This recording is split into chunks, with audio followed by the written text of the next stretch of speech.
15 years ago when I was Young Australian of the Year, I had like-minded people like yourselves approach me and say, Tania, what can we do? We need you now more than ever. We need you now to change the course of our country. We need balance, not just for Indigenous people, but for marginalised voices. This will change the course of the future for each and every one of us. Our children will look back one day and go, wow, they kicked the Trump idealism out, even though this is the propaganda we're running against. We need to change the consciousness of those who are so consumed in self and don't give a damn about other people. We are Australians, and that's not who we are. We give people a fair bloody go.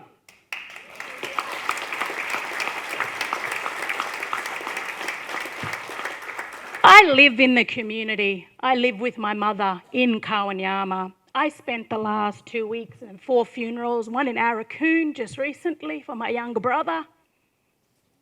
I see firsthand the day-to-day atrocities, systematic atrocities that people face. I've gone to government, I've provided them evidence-based research of systematic failure.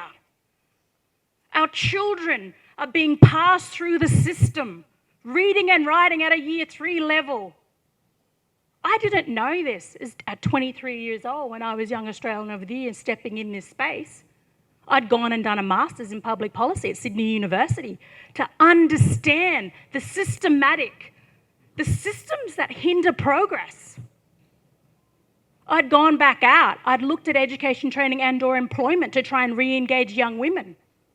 It was easier for a young girl in a remote community at 13 years old who got kicked out of school and got lost in the system to become a mother.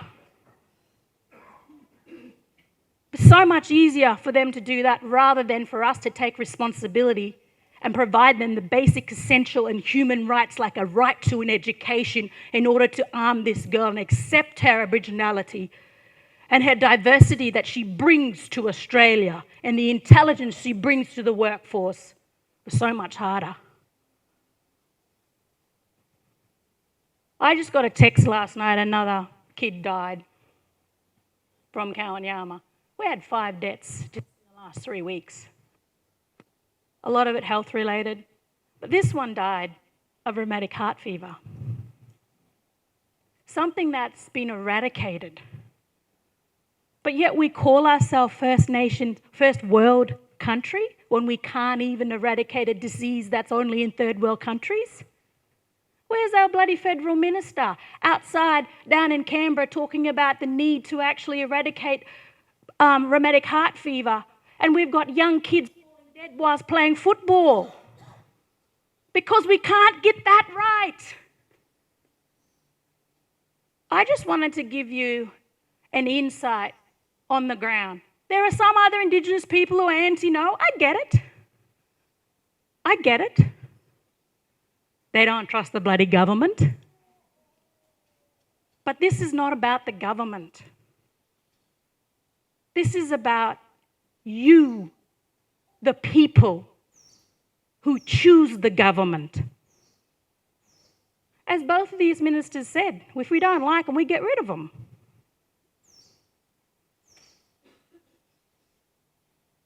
So today, we're actually more than ever asking for allies. So 15 years ago, 15 years today, as a young mum, believe it or not, I'm a cattle farmer and I've got farmers around me on the tableland who are, they're so ingrained in their ideology of us stealing land.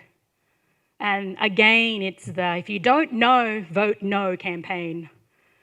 And I just wish they were sitting in here right now and meeting other people and being challenged, because they won't listen to me. They think I'm going to go with a womber and a spear and take their land, because I'm not sophisticated enough to actually have an interactive debate. That's why we need you more than ever. That's why we're out there appealing to like-minded Australians, saying that we need you more than ever now, because I am sick and tired as an Indigenous person having bureaucrats and policymakers and government dictate every day of my life I want to have a voice in the future of my children. I want to be able to help that 13-year-old girl become a brilliant mum outside of systematic racism and poverty. I want to ensure that she can go back to school and get an education.